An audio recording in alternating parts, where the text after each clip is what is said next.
On the eve of the anniversary of her daughter's death on Tuesday night, Rosa Hernández was having trouble falling asleep.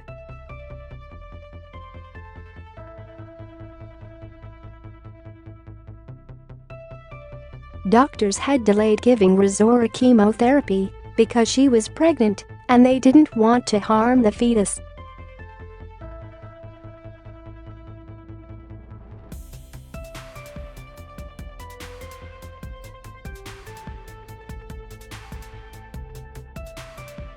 Abortion bans go against health, Hernández said. What happened to my daughter can now happen in the United States after the Supreme Court overturned Roe v. Wade and opened the door for states to outlaw abortions. This is monstrous. 10 years on since Rosaura's death, and Hernández has embarked on a fight to seek justice for her only child, change abortion laws in her country, and warned others about the deadly consequences of abortion bans. On July 2, 2012, Hernández took Rosaura to a public hospital with a high fever, extreme weakness and bruises. The teen was diagnosed with acute lymphoblastic leukemia, a type of cancer common among children that tends to progress quickly. If untreated, it can kill patients in just a few months. Around the same time, medics learned Rosaura was about a month pregnant. According to a petition filed with the Inter-American Commission on Human Rights by Hernández and her legal representatives, a doctor recommended Rosaura be administered medication to end her pregnancy before receiving chemotherapy, but hospital staff refused to do so.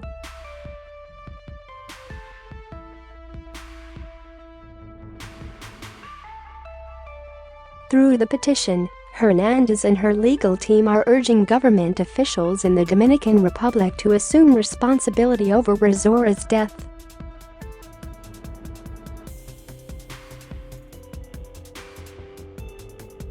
But the teen died of a hemorrhage on August 17, 2012. My country did this to me, Hernández said.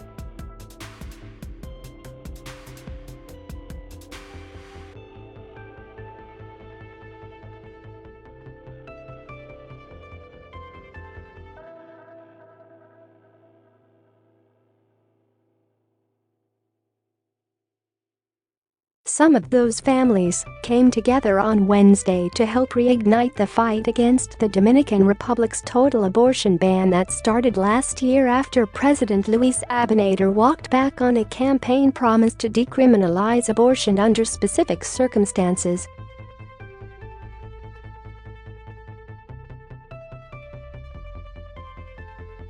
Number Las Casa Lesbian refers to the three circumstances in which advocates believe abortion should be decriminalized in the Dominican Republic: when a woman's life is in danger, when a pregnancy is not viable, and in cases of rape or incest.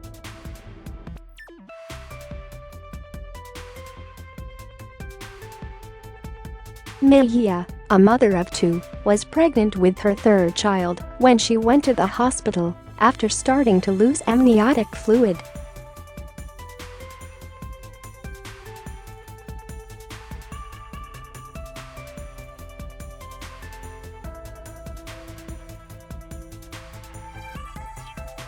The doctor was unwilling to take the risk and potentially lose her ability to practice medicine, according to Mejia's sister, per the campaign.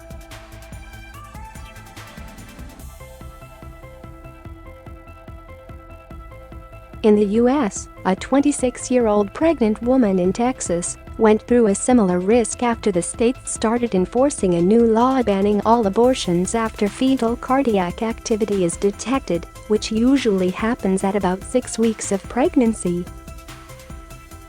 Elizabeth Weller had experienced a premature rupture of membranes, leaving her with very little amniotic fluid, she said in an interview with NPR. No amniotic fluid at 18 weeks pregnant, meant Weller, and the fetus were highly vulnerable to choriamnionitis, a uterine infection. Additionally, the chances of the fetus surviving at such an early stage were extremely slim, but doctors couldn't terminate her pregnancy until the fetal heartbeat stopped, Weller said.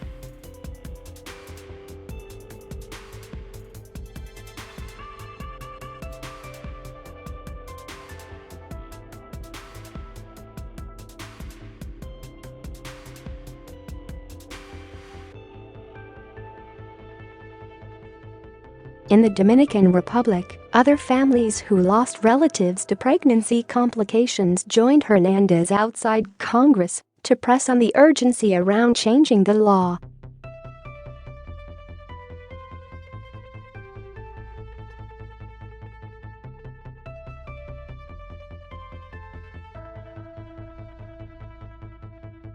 Another mother forced to endure an unviable pregnancy for 7 months, Winifred Núñez-Beto, died last year following severe blood loss. Núñez-Beto had a placenta condition that kept her on medical leave for most of her pregnancy to prevent significant bleeding or a premature birth, her widower, Leonor Rodriguez, told local media.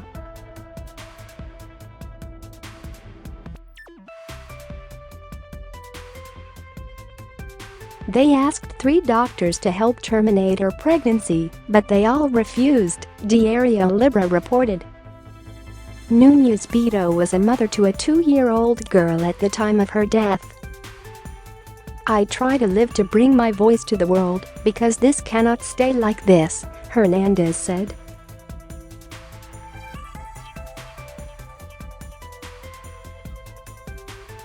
"I can't think of a single person who didn't cry over Rosaura's death," Hernández recalled, adding that her daughter had a lot of friends.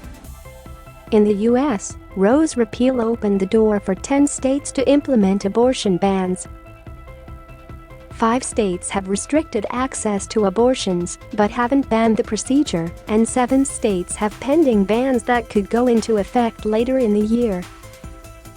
Abortion remains legal in the other 28 states. In the Dominican Republic, congressional legislation to create a new penal code and change the total ban on abortion has been stalled for decades.